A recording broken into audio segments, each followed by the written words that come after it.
it's not how it's meant to happen. So there's still moments where I'm touched with that in life, and it's that sadness. Like I mentioned, or I'll watch a Disney movie with my kids, and there'll be a scene about a family or a father. Hello, you're watching Pete, Modern Mindful Man. A while ago on Facebook, I posted this message asking guys to talk about mental health on camera. A guy responded. His name's Alan, he's from Ireland, and now he lives in Rincón de la Victoria. This is the town just east of Malaga. I am on my way right now to meet him, so sit back, enjoy the conversation, and if you do, please like the video. Also, subscribe to my channel, in this case also to show your support to Alan. See you in Rincón.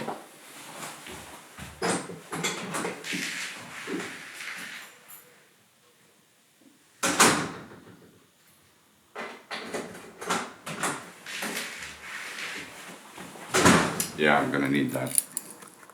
Nice to meet you. Nice to meet you. Thanks for coming. No worries. You want to grab a coffee or anything first? Great spot. Very nice. So, what brought you to Spain? An opportunity for my family's life to change. We were at a season in life where everything was comfortable, like a little mini golden age, where we lived in a nice apartment, the kids were in a nice school, our jobs were okay, but if our friends lived around us, it was easy to get to work, so everything was like kind of cushy, as we say. Yeah. And then an opportunity came up to come here, and so we jumped on it. I think it was difficult because everything was so comfortable, and to leave that, but one of the things that helped was knowing that things were going to have to change at some point. So, getting ahead of that change. you had this kind of niggling bug that said, even though it's comfortable, you might want something different? Yeah, there was definitely a niggle that everything's a little bit too comfortable. So maybe not so much for my wife, but I felt for me that everything was a little bit too comfortable. Yeah. And I think comfort is can be a deadly idol. I agree. So then, when you arrived in Spain, is there anything about the transition moving here that stands out, that really changed you?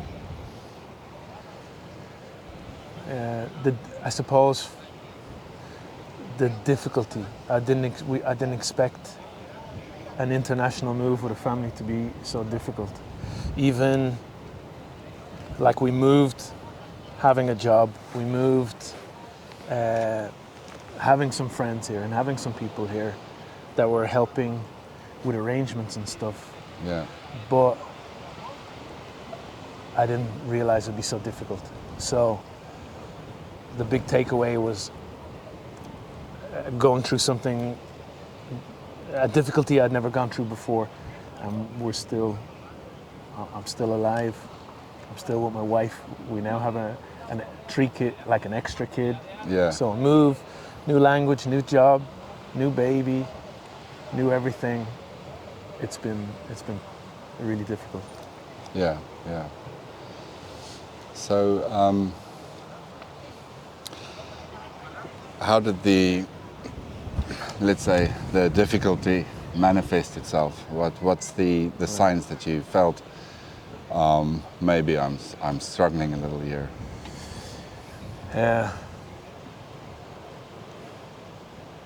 It's a tough one.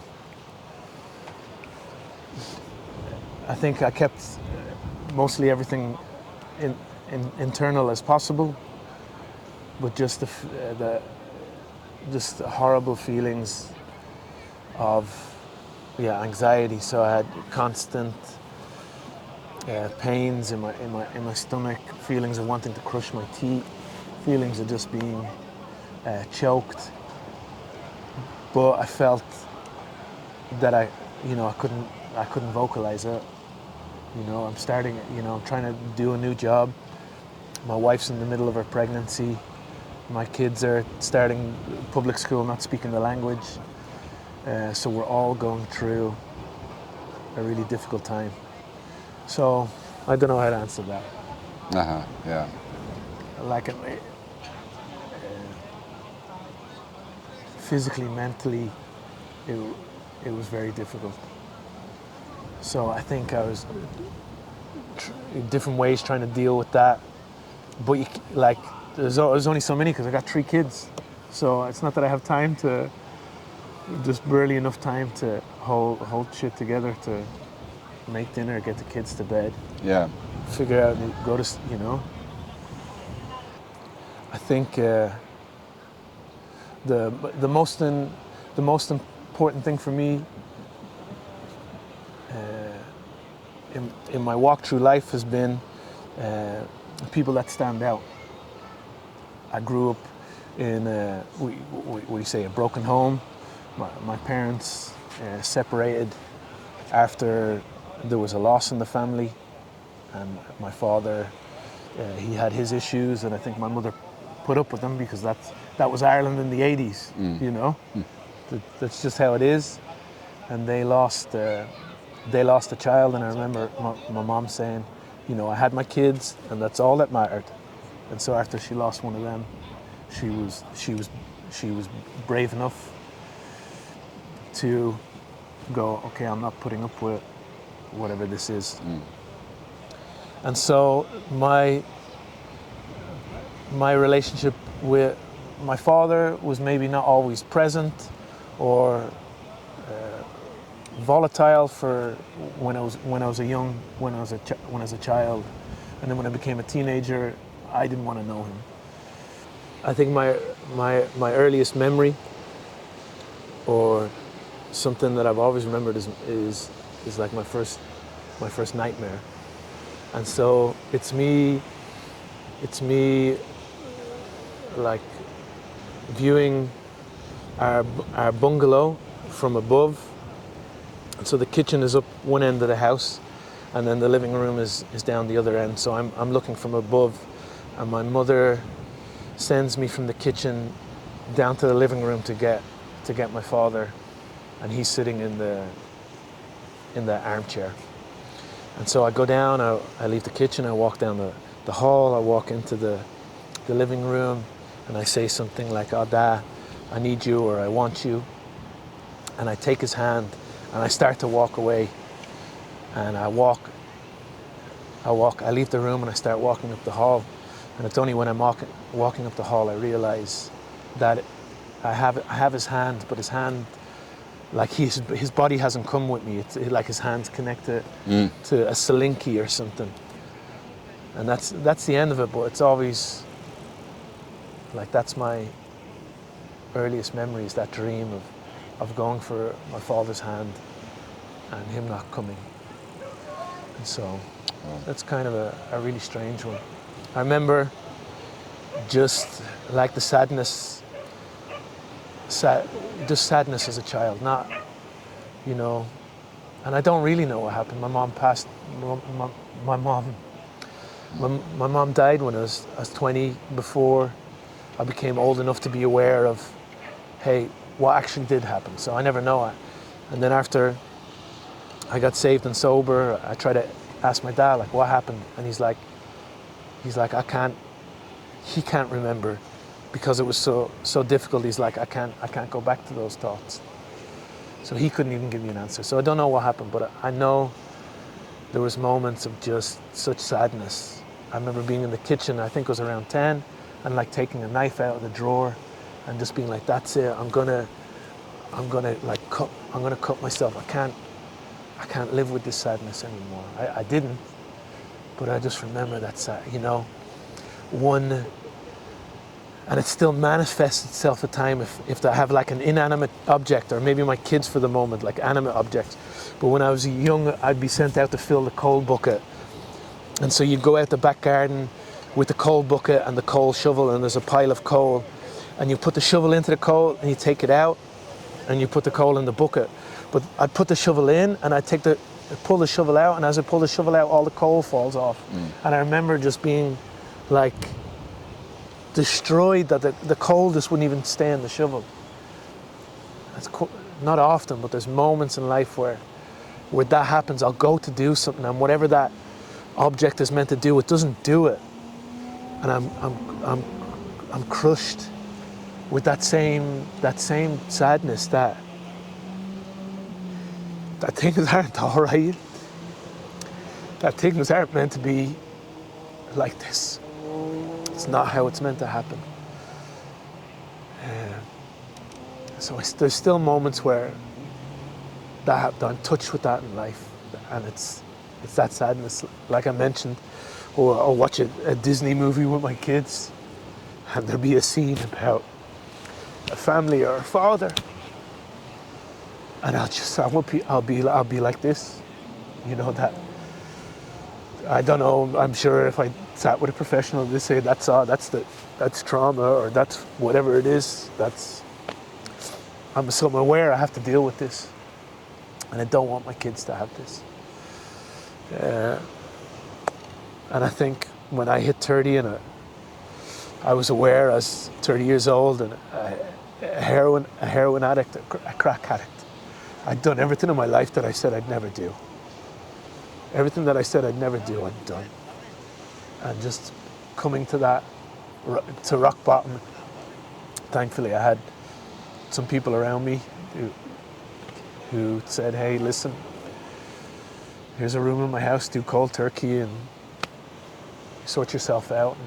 And in that moment,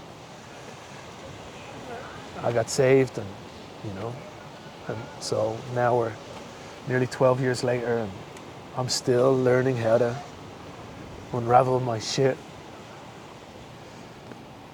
And so I'm grateful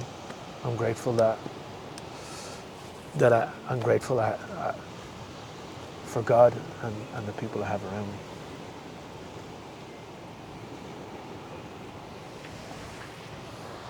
Dude, that's thank you.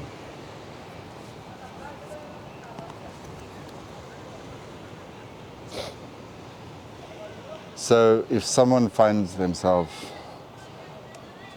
unable to do anything, in the grips of something, in the grips of addiction, or just like a mental health breakdown, what would you tell them is the first step at that very point? You know, the point where they feel like, well, there's nothing to do. Yeah. For me, it's I think that the two things you do is you can cry out to God, you can ask for help. Jesus, save me. God, save me, help, and tell somebody, say, help me. You know. So that's like a total surrender, where you leave the understand that the possibility for saving yourself is not there at that point, and you give it to someone else or some bigger power. Yeah, ask for help, and then then you do what you can. There's plenty of people that I know that have crawled themselves out of a hole, or I wasn't that person. I didn't do like the hard work. I have a lot of people in my old friends and even my family who are like, no, you did it. You quit drugs. You cleaned yourself up from heroin and crack cocaine and prostitutes and madness and all these different things. And I really didn't. I held on. I held fast to God, and he did the hard work. That's so I just try to keep following. Now, there's plenty of people who've done that in and of themselves, fair play.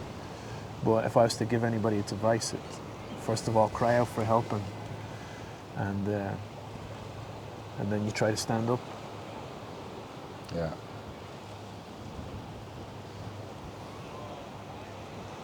So, being 42, the father of 3 kids under the age of 7, a foreigner in a country where I don't speak the language, starting a new job, coming from a broken home, 15 years of drinking and drugs and madness. Coming through all of that, meeting Jesus, seeing God answer prayer in powerful ways enough that I can't deny it. So I continue to follow. Not that my life has gotten easier; it's different. Life is still tough, and I suppose that's the big thing that got me through this last year, is just having that firm foundation in the midst of the worst anxiety in my life, just holding on to the promises of God, what he's promised, and being aware, and in the middle of all of that, just being aware I've been through traumatic shit, and it's not okay. Like what? Like I meet new people, and I hear about their life, and they didn't go through the shit I went through. It wasn't normal what I went through. And so I'm just trying to be aware of that, figure out how best to unravel that spaghetti that is my life, my story, and how not to cover my children in that spaghetti, you know? Yeah. I want my kids to not have traumatic shit in their life. Not that, and I can't, you can't mitigate all trauma. Of course. But I want to give them an even better chance.